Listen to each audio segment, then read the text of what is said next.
दोस्तों ही रोड ॾिसो, ही हालत ॾिसो, ही रोड नओं ठहियो आहे, हफ़्ते जे अंदरि तबाह थी वियो आहे। हफ़्ते जे अंदरि तव्हां वीडियो में साम्हूं ॾिसी सघो था दोस्तो, ही हाणे पोएं हफ़्ते इहो रोड ठहियो, जेके ही 2-3 ॾींहं पहिरियों जेका बरसाति आई 6-7 तारीख़नि में, इन हिकिड़ी बरसाति में रोड सॼो दलदल थी वियो ऐं इन खे हाणे मशीनुनि जे ज़रिए वरी पटनि था पिया ऐं ही सॼो रोड बर्बादु मतिलबु थी वियो हिकिड़ी जेको आहे न मार बरसाति जी मार में। त ही 2-3 साल रोड कीअं हलंदो, सॼो हिन में नाक़ुस मटीरियल विधो वियो आहे। ही मां तव्हांजे साम्हूं वीडियो रखी आहे।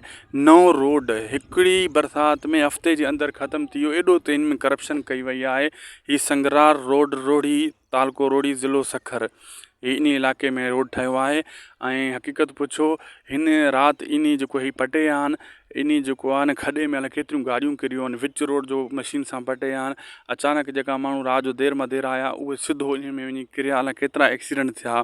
ही असांजी हुकूमत जा कम आहिनि, जेको आहे न पठान ठेकेदार, हिकिड़ो पठाणनि जा कम उहे 2 नंबर हूंदा आहिनि, चीननि जा कम बि 2 नंबर हूंदा आहिनि। ही पठान ठेकेदार कबाड़ो करे, पैसा खाई, करप्शन करे हिन रोड खे ठाहियो आहे। ही जेको रोड हिकिड़ो हफ़्तो बि न हली सघियो, ही साम्हूं तव्हां ॾिसी सघो था। हफ़्ते जे अंदरि इन रोड खे वरी पटियो वियो आहे, टुकड़ा टुकड़ा पटे वरी चतियूं हणनि था। इहो चतिनर रोड बीहंदो, सॼो रोड पटणु घुरिजे हा, पोइ ही रोड मुकमिल हले हा। इन में सॼो 2 नंबर मटीरियल, कुल 2 इंच 1 इंच मस डांबर ॾिनो अथनि।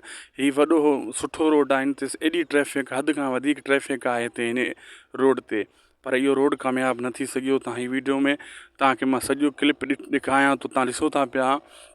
हीअ त असांजे सिंध गवर्नमेंट जी हालत आहे। करप्ट ठेकेदारनि खे, अहिड़ा ठेकेदारनि खे रोड ॾींदा आहिनि, पाण बि करप्ट आहिनि। ऐं ग़रीबनि जो जेको पैसो आहे न, अहिड़े रोडनि में ईअं ई ज़ाया थींदो आहे दोस्तो।